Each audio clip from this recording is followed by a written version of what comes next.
Welcome to Bridging the Gap. I'm your host, Audra Carter. Bridging the Gap aims to inspire and empower unity in our community. On this program, we'll feature how to build and empower strong businesses in our community. Tonight's guest is Gene Valentino. Thank you so much for being with me. Glad to be here. George Maiberger with the City of Pensacola. Thank you for being with me. Thank you for having me. And let's see if I can get this right. Sexto Junco with Triune Homes. Muy bien, thank you. Thank you. Yes, he's speaking a language with me now. Multiculturalism is a big issue in our community, and economics is the name of the game today. And Gene, I'm going to hit you up first. You know, strong business is part of making a community grow. Can you kind of share with us what commissioners are doing over there? Well, the County Commission's been pretty busy recently, Audra. We are responding to the Amendment 1 that just passed and the impact to the county-wide. In addition to what George can talk to about this at the city level, but at the county level, we are looking at over $12.2, $12.5 million of cuts to our budget. We're trying to do that by not hurting people in the process, by becoming simply more efficient. And at the same time, while we're working on those cuts, we're also trying to inspire people to come to Pensacola. To us, it's America's best kept secret. We've all talked about what a treasure this community is, but the fact is we've got to create incentives to bring people here while we clean up our own room, if you will. We still have to make sure it's appealing for others to come and visit and stay and hire people and earn wages and buy services and products in the community. And for that to happen, you need to create incentives that justify someone coming here and not St. Louis, not Houston, not San Diego or Jacksonville, but here. So you have to ask a fundamental question. What are we going to do to inspire, as you say, to inspire people to come here? What incentives are we going to do? How are we different than all those other communities I just mentioned, not how we're alike them? Absolutely, and you guys are working with the city together, talking about just that issue, and I'm going to shift to George. You guys are over there at the city moving and shaking. I understand you guys had a seminar. Yes, we did. On March 25th, we had a seminar or workshop that we held on how to do business with the City of Pensacola. It was targeted at minority businesses and specifically African-American businesses. We had a good turnout. We had over 40 businesses represented, and we shared with them how to do business with the city and took their questions, and are going to take that feedback and try to make our process better and easier for the businesses out there. Yeah, and I was there, and thank you for having me be with you. One of the things that we saw is that there are a lot of people who were able to overcome some of the concerns they had about doing business with the city. Can you share that with us? Yeah, I think there's some fear or trepidation about doing business with the government, and I think people perceive that it's complicated and they don't understand the process, and so they're reluctant to offer their services to the city or any government. So we have to get businesses educated, share with our process, and get them comfortable bidding and providing quotes, because we want to have a deep and diverse pool of businesses out there for the City of Pensacola to draw from when we need goods and services. So tell me, if someone's out there and they're interested in doing business with the city, is it for everyone or just for a specific group of people? Oh, no, it's for everyone. Now, there'll be certain things that are bid or quoted that you need to be trained to do. If it's for construction, you may need to have a general contractor's license. But whatever your expertise or business that you offer, we probably have a need for it at some point in time, and I would encourage everyone to come by the office, visit our website, complete the forms that we need so that we know who's out there when we need to go looking for businesses for the goods and services that we need, so we know who to contact. So they can actually get the vendor's application form, which is like what?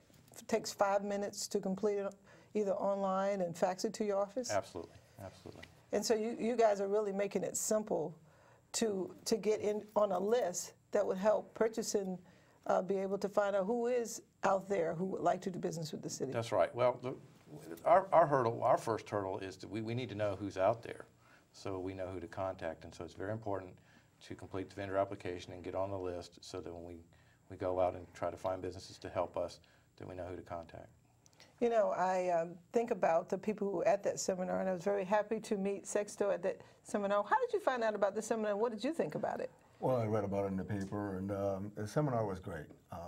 First of all, I was excited about the fact that the city wants to really reach out to a lot of people. And I think the city's going to find that there's a lot of very talented folks that were kind of hiding. And you're going to get not only a broad spectrum of folks providing services, but skill sets and quality that you may not have even anticipated. So I'm very excited about that. And I'm excited about the fact that I was able to link up with people at that meeting, which I had no idea were functioning out there. I've been sort of off in my own little world, and now I'm joined to some folks, and that's exciting. So I'm very, very excited. I think there's a lot of good things that are going to happen, and I can't wait to get involved. And for those of you out there, the reason for this segment is to increase this whole bridging, networking, synergistic thing that I think Obama did a good job when he did his speech, and he had people recognize that we have to help people go to the next level, one person at a time. And he opened up a dialogue that says, if there are barriers, let's break them down. And I'm just so very happy to have Eugene here, and you, George, here, and you here, Sexto, to talk about building strong communities. We've been struggling in our community. And so for those of you out there, walk with us just a minute about how to connect the dots. I don't think everybody understands what it's like to be a business person, that now you could even be able to sustain yourself in an economy that's concerned. Gene, talk to us about what the city and the county is trying to do to help break that ground. Well, right now, Audra, the city and the county meets, I believe, once a month, maybe once every 2 months, in a collaborative mode. We meet either at the city Harris Hagler Auditorium there, or we're over at the County Commission. And the purpose of our meeting is to swap notes. We are not a combined government, not yet anyway, and therefore we use the meeting as a sharing mechanism more than a governing mechanism. And that means that we're making an effort, for the first time in the history, by the way, between the city and the county.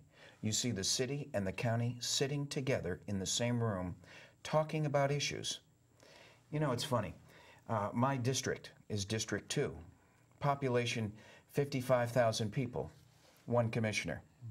City limits of the incorporated area of Escambia County called Pensacola. Population 55,000 people, a mayor and 9 city councilmen.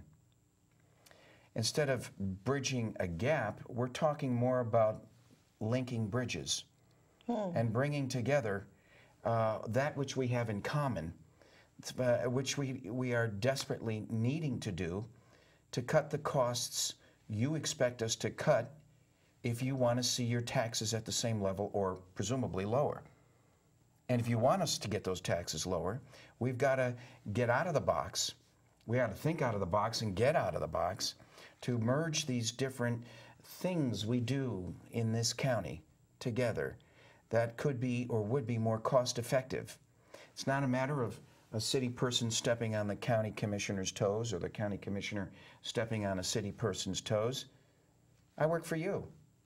What matters is that I do whatever I do is done with your best interests in mind, being most efficient, most productive, most economical.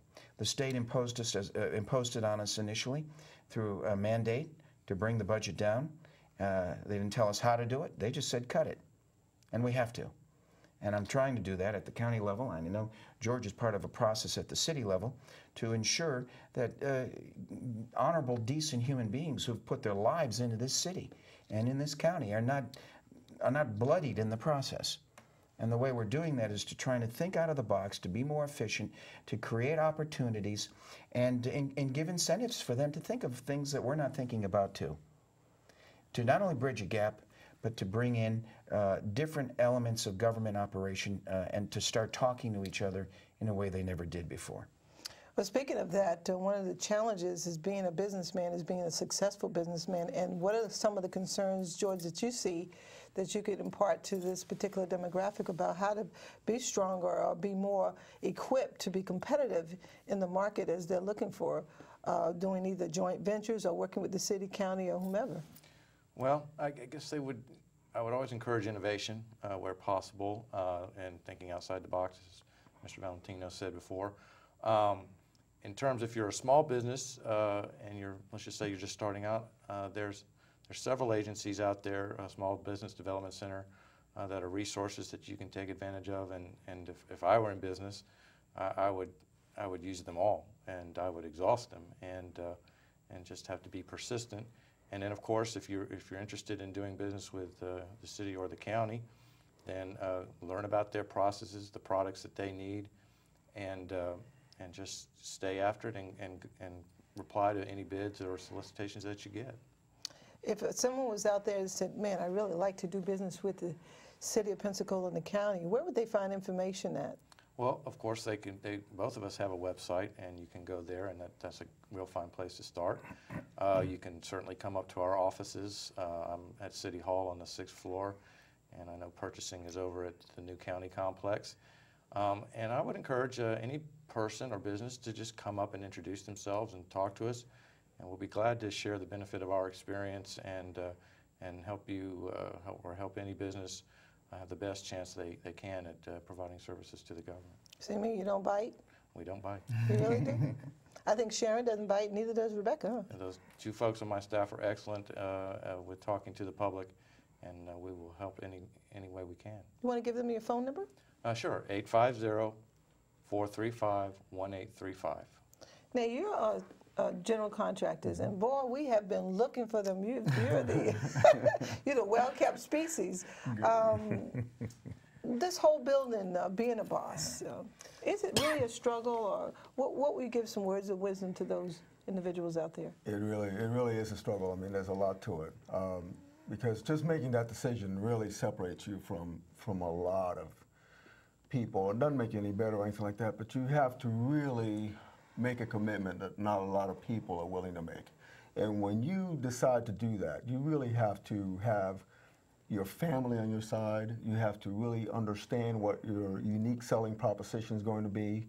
You have to know what market you're going to pursue. So there's a whole lot of things. And then once you're in there, every day is a struggle. Every day is adapting. Every day is networking to try to build your base.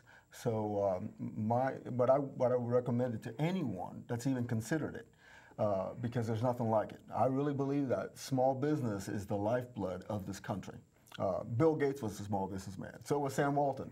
So, you know, I really believe that what I do makes an impact, a positive impact. And so I get a lot of fulfillment out of my work. And there's no price that you could put on that. So. Audra, Sixto just hit the nail on the head on something that drives to what we've been working on. I'm glad you brought that up. The small business and the SBA, they think of it in terms of an enterprise doing under $50 million a year in revenue, and that's a lot of businesses doing in that category. But you're talking small businesses, maybe 10 to 50 employees, I bet you're thinking. And we responded to that recently. What a day. I mean, for the first time in the history of Escambia County, this past year, we have written a financial incentive economic ordinance for companies like Triune, Sixto's company. We did it, and we said, after talking to the city, come talk to the county as well.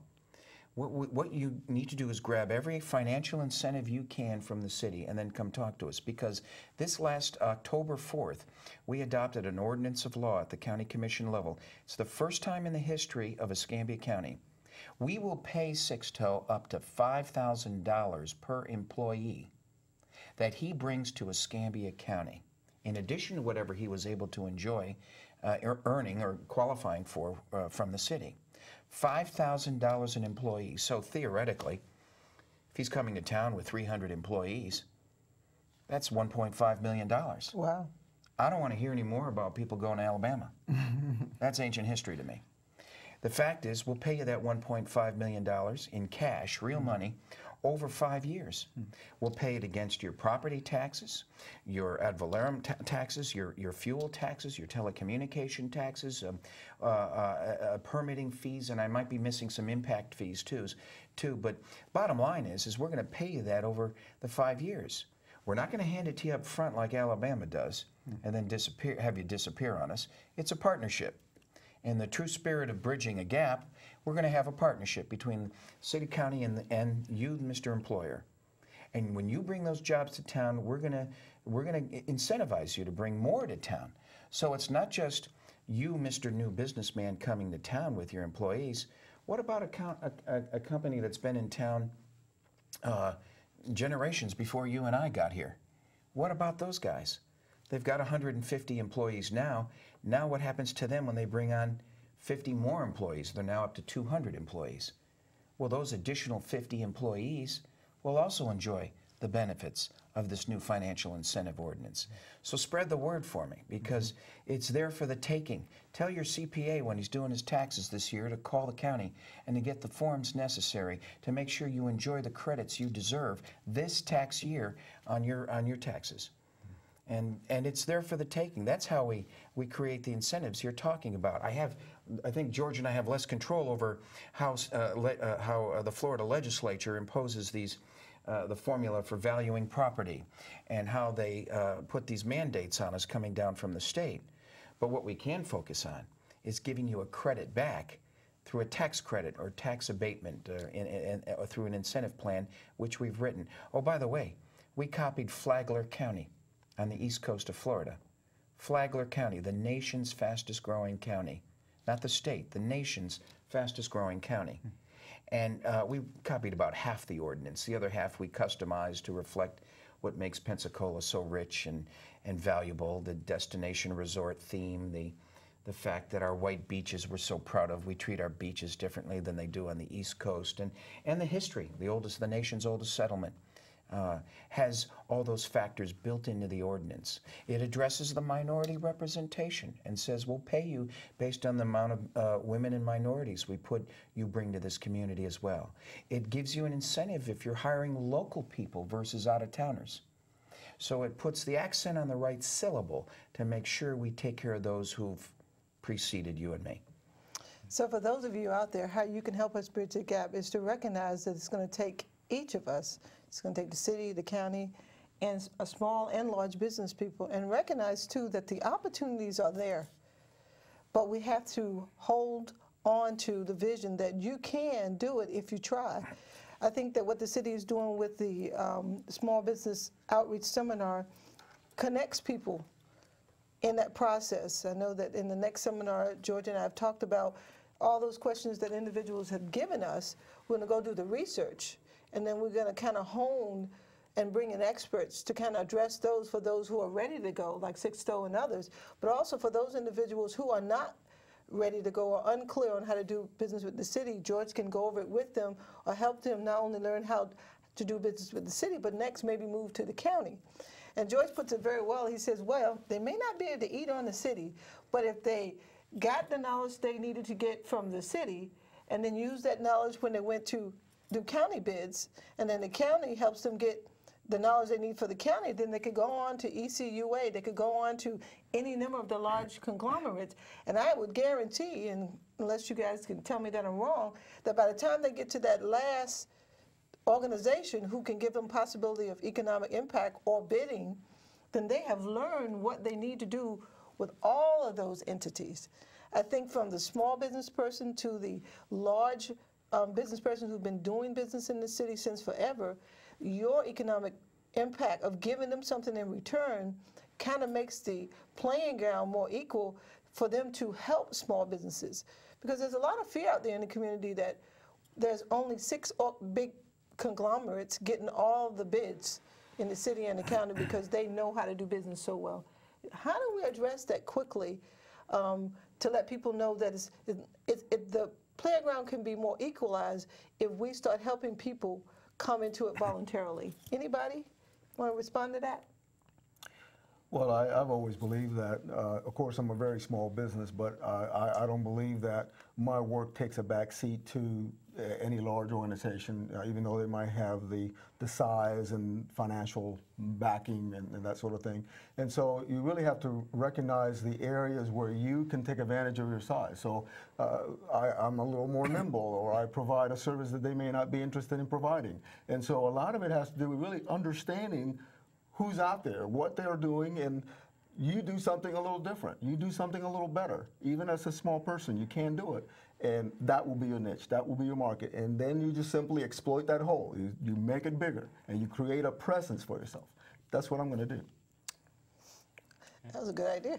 Yeah, and you know, the city and in the county, I'm sure as well, we do business with businesses of all sizes, ranging from probably single owner businesses with nobody else, all the way up to multi-million-dollar companies. So it runs the full range, and if a business is out there and they see a business opportunity with either the governments, and they think they can do it, then I would just urge them to go after it and take their best shot, because it's going to go to somebody. So why not go after it?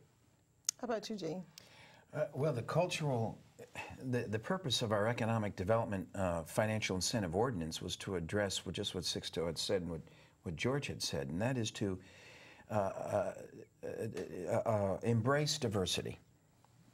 You embrace diversity, and you compete by differentiating, first of all. Don't tell me how we're like 20 other communities. Tell me why you're here, right, and what made it different. Right. So you embrace diversity, you bring those different components together. For example, the arts, the entertainment, the cultural aspects of this community. The beaches is another destination resort attraction. I don't think people came to Pensacola to work in a factory in a steel mill thinking. I think they may have an opportunity now in Mobile through ThyssenKrupp, but we are more the bedroom community that complements the primary services that are going to Mobile County. How do we address it? We started by talking with the county commissioners in Mobile County and saying, "Hi, Mobile County, we're over here in Escambia County. Use us to complement the activity you have there." And sure enough, they admitted that for every job they have in Mobile County, they're going to have to fill 4 more jobs outside of Mobile County through support services, such as Six's company. And that's how we do it. We compete by differentiating it, and we offer incentives for those to come and live in this area financially, and that's where my focus has been. Culturally, I think what makes us different is that there is so many interest. We're the city of 5 flags, so it's the Spanish culture, the British culture, the South Caribbean and Central American culture that's here that makes us so unique. And that's not what you're going to find on the east coast of Florida or too far to the west. It's what you're going to find here, though. And we got a story to tell. Our archaeological digs, the UWF co-sponsored projects with the community, not to mention the Institute of Human Machine Cognition, doing the technology thinking that designs the cognitive processes of robots that are trying to land on Mars, are just a snippet of what we have to offer here. That's how we're different. And we got to keep talking about that if we expect to survive. And I think that Gene probably sums it up quite well as we bridge the gap on how to build stronger businesses in our community. It's a community-wide effort. And probably for the first time in many years, have we really addressed it in that vein. The individual business person has to do their part. They have to overcome their fears. The cities have to reach out. The county has to reach out. We have to have honest dialogue at the level that we're at, multicultural sensitivity, and most importantly, we have to believe that it can be done. That's right. And I believe Pensacola. I believe it with all my heart. I think there are many bridge builders out there, and I thank you, all of you, for being a part of making this process happen. I know that the people that helped work with that seminar were people who believed that we can change to a better tomorrow. Yes, I know things weren't fair in the past, but Audrey wasn't here. But Audrey's here now, and Sexto's here now, and Gene's here now, and George is here now. And we want to make it better for you to do business in the city in an even playground. But you have to do your part. You have to be willing to get up and create your unique selling position, find out what you need to do. You need to have your accounting together. You need to have your business plan together. You need to have your marketing plan together. And most importantly, you have to believe that you can. And I just want you to know, as a small business person, I have to work at that every day. Do you work at that? Oh, yeah. Do you work at that? Not at all. George, I know you don't work at that. We're working all the time. And I want to say that Pensacola is going to get better because of each and every one of us. And I want to thank you all for being in this dialogue with me. Thank you so much for being with me. You're going to work with us? Oh, yeah. On the city project? Definitely. And for those of you out there, I want to remind you that the next workshop for the City of Pensacola is April the 29th. Right. It's a Tuesday at 6 p.m. City Hall. And where are we going to be at? We'll be back in the Hagler Mason room. Well, thank you. And also in May, the 27th, we're going to have our last workshop. And then we're going to see what happens from there. We're going to kind of cultivate where we go based on where we've gone. And the city's going to be working with us, the county's going to be working with us, and small businesses are going to be working with us to bridge the gap. That's all the time we have for now. This program airs on WUWF-TV each Monday and Friday. And we'd like you to tune into WRNE Radio, 5:30 to 6:30 on 980 AM on the AM dial. And we'll see you next time for Bridging the Gap.